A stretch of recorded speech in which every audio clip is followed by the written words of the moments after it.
Hey everyone, how's it going? This episode is just Quentin and I, Q and I. We're going to be rocking with you for a little bit. We just want to touch on a couple of subjects that we've been seeing, current events that we want to talk about. Happy belated Easter to everyone who's watching. I hope your Easter was heartfelt, full of joy, and you had special time with family. And good food. And great food. Yes, absolutely. Easter was bittersweet for us because we had a great time with our family and a great celebration, but we lost a cousin, a family member that was close to us, Antonio Campbell Jr. We Rest love in you, peace. man. We're going to carry on your legacy. The guy was just full of joy, never had anything negative to say, had a smile that could lighten up a room. And yeah, man, looking forward to hanging out with you in glory. We know you're resting with God, so appreciate you, man. Love Beat you, us bro. there. Yeah. So I wanted to get that off my chest. Another thing that happened was the Pope passed. Yeah. Pope Francis. What's your relation, Q, to the Catholic Church, the conclave, I was born and raised in church. I was christened, baptized, and raised in the Word and the Holy Spirit and community in church my whole life. I attended a mass maybe once or twice in my life. I'm a Protestant, non-denominational. Yeah, we were Christian. raised non-denominational. I have a great respect for Catholicism as a whole. Right. There's just, and some of it was like hearsay I've been told about Catholicism that has been cleared up in my older age. But to me, there's still things. I mean, I read the Bible. There's only one Bible. And there's things that I still don't quite, that are just like Catholic things, but don't have like a strong, they're based in the biblical credence, but they don't have like a strong biblical, like, hey, you have to do this. Or you haven't heard the full argument from a Catholic, a practicing Catholic. I think the problem is I most of the Catholics I've actually run into are baby Catholics. So they're like from ages 15 to 30, and they have varying degrees. They have varying degrees of Catholicism, and then they don't read the Bible as much as me either, because there's all the religious practices like Quentin's going for people's heads for today. Catholicism that aren't. They're not. It's not like it's listed in the Bible. Hey, as a Catholic, you do this and this. This is like religious Catholicism that gets passed down from being in church, in a Catholic church, and or being in a Catholic family, that they tell you this is what you do. It's not. I don't know. I don't have a Catholic book. I think understanding. Yeah, I actually learned a lot about Catholicism in the last like few years of my life because I met this woman that was Catholic. Ooh. And I thought she was cute. So I was like, she was cute. I was thinking. I was like, I better learn a little bit about her practice and the way that she operates. Seeks God. But I mean, I think the bottom line is no matter what denomination you are, if Jesus Christ is Lord and you're, it's important, loving God with all your heart and you love people as you love yourself. Yeah. You're worshiping God in spirit and truth. You can do that in any denomination. Yes, you can. It seems like, as long as it's actually Christian. Yeah. A lot of people, like, I don't split hairs. Just that if someone drives me to a conversation, I hit everything with a hypercritical eye. But I know, like, every real Catholic believes that whoever believes in me, that that Jesus Christ died on the cross for your sins, shall not perish but have everlasting life. Yeah. And so you can say that about any denomination. Yeah. So really, as long as we have that eye to eye, people who are truly seeking God, everything else is like, that's just your path to walk. As long as you get that and you understand that, and you love your neighbor as yourself, and you put no other God before God, then I don't split that many hairs unless you drag me into a conversation. I'm not looking believe in the Christ. Yeah, as long as you believe in the Christ that died and cross for your sins, then I don't have any argument with you. I love you. You're my brother and sister. Yeah. But if you want to split hairs with me and you try to critique on what I'm doing, people are extremely passionate. People are extremely passionate, and sometimes they can see questions as an attack. Yes, and again, that's not the aim. I That's not think the aim when you're trying to understand. I think healthy religious culture is beautiful. I don't think it's all bad. I think there is some healthy religious culture that, especially within a family unit, and it's practiced as a family, it's just healthy. But there's also toxic versions of that. Yeah. So we're gonna see who the new pope is gonna be. Yeah, I'm So, excited. I we'll do see. follow like when popes get elected and stuff, and I do follow like world events on that scale Right. because they Yeah. affect. They do even for Protestants, it affects. Even though we don't talk about it, we keep one eye open and always looking at. No, that, I think you it's know what I mean? think it's important because ultimately, at the end of the day, I mean, the 'cause- Pope is in a position where what he says and what he does affects Christians all over the world. Yeah, so the Affects Catholic Catholics Church, all over the world. So I think it just affects all Christians. The Catholic Church is the universal power of Christianity upon the world. There is no centralized power of Protestants. Is there? No. No. So I mean, I think we Protestants, you know, I know we do this split, but we're not really split. We're all Christians, and you know, so we're always interested to see on who the captain of the ship and what they're going to put forth. Yeah, what's interesting is like you can't walk away from reading the Bible. At least I believe you can't walk away from reading the Bible and think that God likes the fact that there's all these different denominations. No, I think it irks him like any husband's irked by some weird stuff their wife does. Is trying to set up a family. I don't think that's you keep introducing division into a concept that's based on unity. It's just not healthy. Yeah.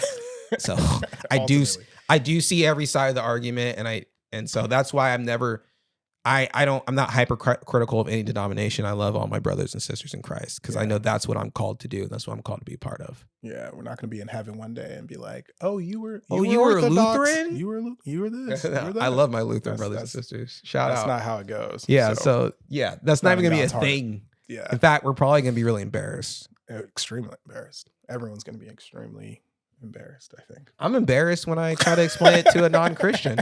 So there's denominations. I'm like, standing before God, you're like, so how did all this happen? So y'all really want to just like to split, but it's weird. Yeah, absolutely. He's not So yeah, long story short, interested to see what happens and who the next pope will be. Praying over the situation. Oh yeah, and I'm just praying for. I know like overseas, the real-time effects of these things affect the Christian community closer to the Pope, like pretty instantly. So I'm just praying for peace and joy, wisdom. Yeah. I'm praying for the same things I'm praying over my family in our time of loss, because we lost our cousin around the same time the Pope passed. So, you know, our hearts are already heavy, and I feel for everyone around the world that feels heavy, because I know the Pope is and was a beacon of light and hope for many people out there. So my prayers go for them, as I'm hoping prayers are going out for my family. Yeah, absolutely. Yeah. Another thing I wanted to talk about is like a pretty controversial figure right now, which is Kanye West. Yay. I'm calling him Kanye now. I'm not respecting his pronouns. He lost that privilege. Oh man. You know, so when I think it was January of 2024 when Cat Williams had that interview with Shannon Sharp. Yeah. And like kind of, you know, set the match to a bunch of things that have taken place, a bunch of controversial things that have taken place. Kind of people kind of draw the line or the starting point back to that conversation. But you know what's interesting is I think he said something along the lines of, we have to decide what we want from Kanye. Because, you know, Kanye being Kanye, what does it matter? But then it's like, but if you wanted Kanye to be a leader, which, you know, I'm just speaking for myself. I did want him to be a leader, especially in a sense. You know, back in the day, too. Growing up, listening to his music, it sounded like he really understood the Black experience in America, and then, you know, that he was kind of like fighting for the everyday person. Yeah, in some sense. So at first, yeah, it started off that way. Lord. But yeah, I mean, like, we don't really like, honestly, you know, this particular episode, we're kind of bringing up the things that are on our minds and on our hearts that we feel like we want to kind of get off our chest. We're not here to like hate on anyone or No. anything like that, but definitely want to like kind of speak my mind about some of these issues. And the reality of Kanye is how I see it right now is you're seeing someone who is a creative genius. Yeah. And you know, I admire his artistry, admired his artistry. Yeah. We don't take accolades from people. Yeah. But we're seeing someone whose pride is like just ripping them apart. It's just watching them tragically destroy themselves. What did you say? Out. This is Kanye at this point. To quote Armin, this is pride.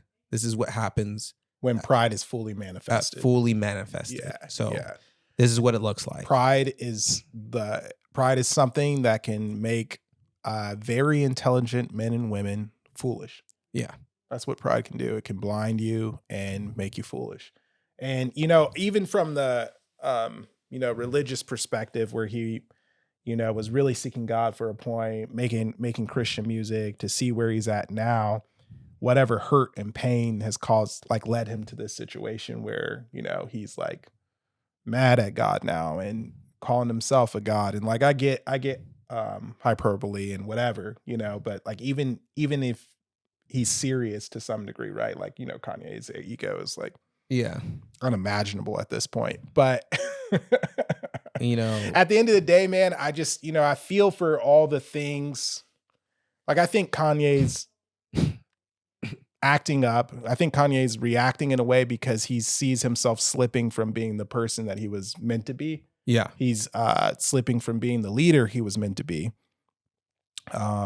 He's slipping from having the positive impact on this world that he was meant to have. Yeah. And I feel like he feels that slipping away. I mean, I feel it slipping away. I feel it slipping away. And that's tragic, man. I don't want that for him. I don't have anything against him. I want everyone to win. I want everyone to be a millionaire. Everyone I meet. I feel like he's been given the biggest line of slack of any human in the planet I've ever seen. Yeah. He's the only person that's done all these things and people are still rattling for him or still saying, well, this, that. And my biggest disappointment is, in a way, I just wish he listened to the right people more. He doesn't listen to anyone anymore, apparently. No, he did the biggest baby Christian mistake ever. When things get tough, you hold on to God. You don't run away. Yeah, he ran away. Because if it's all in God's hands, then nothing's up in the air. Yeah. You just got to hold on. Just because you can't see it doesn't mean God can't. Yeah, but at the end of the day, I know there's like a lot of aspiring, our podcast, we highlight aspiring artists. We highlight people who, at every level in their career. I think, Kanye, especially for me, man, and the stuff that I do when I'm working on stuff, Kanye was definitely a big figure and inspiration in my artistic life. He was a big inspiration in my artistic life. When I was in the middle of just the grind, whether I was doing 19 years of school and over 30 plus hours of work at the same time, I was bumping Kanye to get me from point A to point B, to get my mind off things, to release emotion. One of the first rap albums that I heard bumping in our house as a kid, I'm the youngest of 5 boys, was Jesus Walks, so right. That was my introduction, other than 50 Cent's Candy Shop. That was my introduction into rap culture as a little boy. I could have only been like 6, 7 years old. Right. So like, he was my Jay-Z. He was my, that was the first sound. I used to blast Late Registration. And yeah. Of course, I've listened to Jay-Z like most of my life too. But yeah, man. It went from Kanye to Soulja Boy for me. That's a weird. Isn't that crazy? That's an interesting. Yeah, that was concept. The first. Being a contrarian, he's a king of like getting attention. So he knew like if I counter, right, whatever, if I go counter wave, I can maintain attention, and then I can use that attention. I think sometimes he uses attention for a purpose, but then I think he loses sight of that purpose when he's trying to get the attention. Yeah, I mean, well, at this point, like there was a point where maybe some of the things seemed strategic that he was doing, but I mean, I feel like we're far past that point. He's he's just out of control. Yeah. And then you even know? if you claim that he has a plan, let me tell you, it's too complex and he should have simplified it. Yeah, Because it gets to the point of complexity where it doesn't matter anymore. Yeah, it doesn't matter. It doesn't matter. It's just, The it original just sounds point, dumb. whatever you point get so complex, it sounds stupid. whatever point that he thinks he's making at this point, It landed I think flat. And so it's null. Like there's no tact in the way that he acts at this point. So it's crazy. But that being said, man, I want him to whether it means that he needs to get help or praying for him. Yeah. I want everyone to win. I'm not. Yeah. I in my older age, I'm a big critiquer, but I'm not actually a hater. Like I want people to win. Yeah. I want people to have great lives. I want them to prosper. I want the fruit they produce to help him impassion and give other people purpose. Yeah, he's I think he's married. Still. Yeah, I don't know. I keep hearing seeing things. I don't know what's true. But I want his family. I want his marriage to do well. I want his marriage to go great. To come together for the guy. I want his kids to be prosperous and I want him to want those things for everyone else. Yeah, too. That's important. 100%. Let's get that. Let's drop that. Let's make sure we can. Yeah, I want him to want those things. Yeah, for other people. For other people. Oh, Kanye wants me to win too. Yeah. So and other people. And other people. Yeah. Yes. You feel me on that? I want Kanye to want everyone to win and be prosperous as well. Yeah, absolutely. And might not get what you want, but that we can dream. We can dream, pray, and hope. But the other side of that, right? So like I'm gonna flip this a little bit, right? We're seeing how pride fully manifesting Kanye, and then we're actually seeing people project their insecurity on Shedeur Sanders. What happened with Shedeur Sanders? When did he got drafted in the 5th round today? Was it 144th or 141st pick to Cleveland Browns? I'm a Cleveland Browns fan now, by the way. Yeah, man. I'm buying the jersey. I'm rallying hard because you can't tell me that wasn't a humiliation ritual. And you can't tell me that had anything to do with talent or anything. Yeah, I feel like they were trying to break his spirit at the end of the day. We've been in the football world our whole lives. And so we know BS when we see BS. And and they're going to try to twist it and say, well, he wasn't that good or da-da-da. I know football enough to see a good quarterback and a bad quarterback.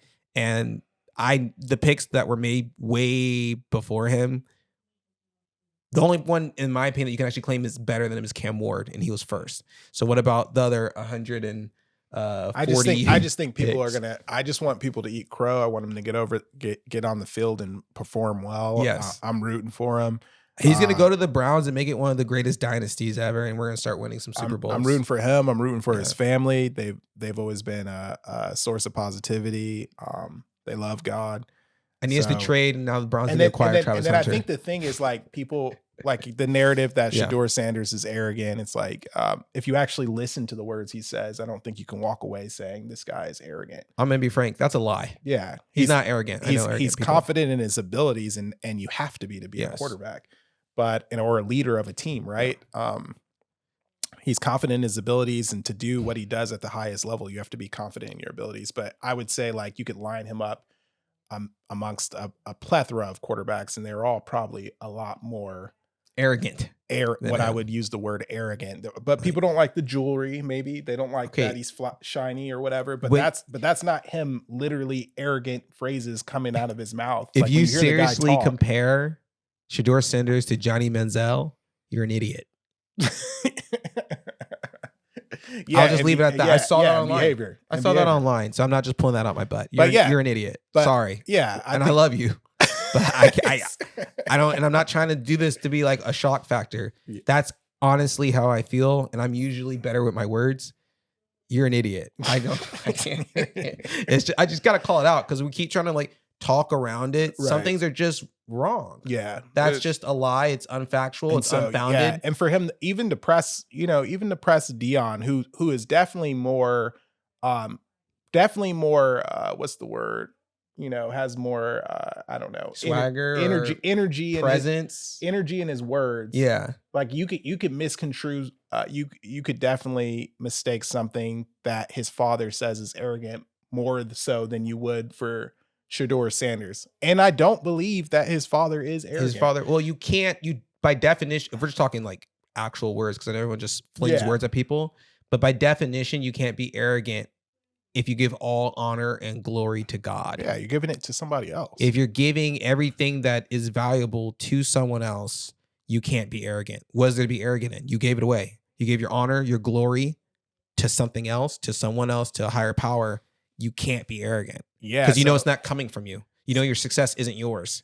And you admit that openly, but then people call you arrogant. That's just not the definition of the word. Yeah. So I was disappointed in that process. And I'm a huge Shedeur Sanders fan, and I hope he makes everyone eat crow. Or you know, is that the phrase? I don't typically use that phrase. I'm just trying to. He's gonna make him eat poop. Yeah, you know that phrase, Vito. Eat Vito's monitoring our sound. You can't hear him. Shout out to Vito. He's a youngin, so he knows. He's gonna make. What do you want to say? You want to make people kick butt? Like what do the kids say? Yeah, he's gonna make people eat their words. Yeah, that's the saying, right? The original saying is that's what it all means. What would you say? Vito's a poet. He's gonna be like, yeah. Eat their words. It's gonna be a big regret. Yeah, eat their words. But yeah, no.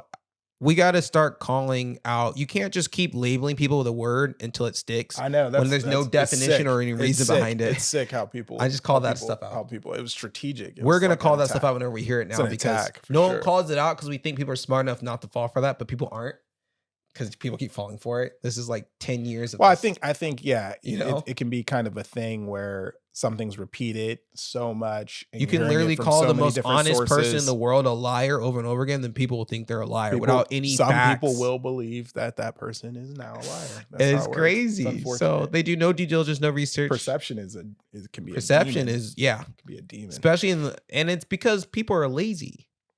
They just take that first tidbit and they run with it because they're like, oh, now I have new information that's unvetted. And I just think, unfortunately, I think if someone is doing well in life and people enjoy seeing them fall, well, lose, what I'm trying to say is, unfortunately, I think if someone's doing well in life, people subconsciously or unconsciously like compare themselves to that person, and then they try to find fault in that person to make themselves feel better. But that's all rooted like in an insecurity. It's an insecurity. It's a weakness. Yeah. Unfortunately. And it's, maybe not talked about enough. And I'll say this, it upset the whole situation upset me more than it upset the Sanders family.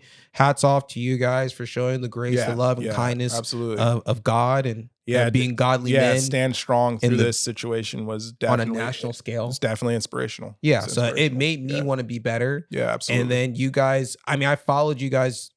I'm a newer fan. I only followed you guys since Colorado, right? The 2 seasons of Colorado. I wasn't looking at Shedeur in his first 2 years. I had my own problems. Well, we were here. I was hearing about him. Well, we were hearing I saw his stats and stuff. But I wasn't watching the games or anything. I watched all the Colorado games. Saw some highlights, most of them, and you guys play some good football. Yeah, we watched all the Colorado games. It was exciting. We're huge college football fans. Really, Ohio State fans. That's where we're born. We're born in Ohio, so we're excited you're Cleveland Browns. I'm buying your jersey. I'm buying it for my siblings. I'm buying it for my mom.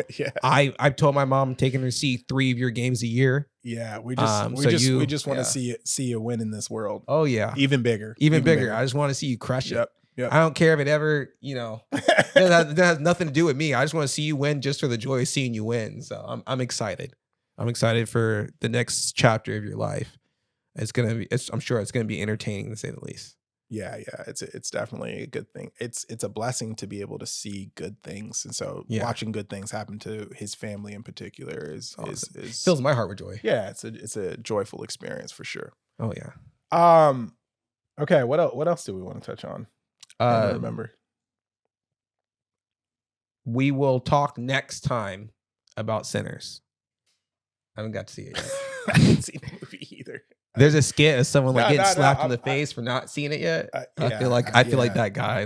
You see it? Well, we're gonna see it. But I already know it's gonna be good. I mean, Ryan Coogler is on another person I'm excited to see win. I think the whole Black community is just excited to see him win. I feel like it fills all our hearts with joy. I might be overstepping a little bit, but I think that's where our consensus is right now. Here's what we can say. He's a great artist. Yes. And we want to continue to watch him paint. We're excited to watch him paint. So he's using one of our favorite mediums to make great art. Yeah. That's kind of like that's a big part of our podcast. So we're excited to see what he does next and what he's going to keep doing. Yeah, let us know in the comments below what you think of what Kanye's doing. Let's start a dialogue. Why not?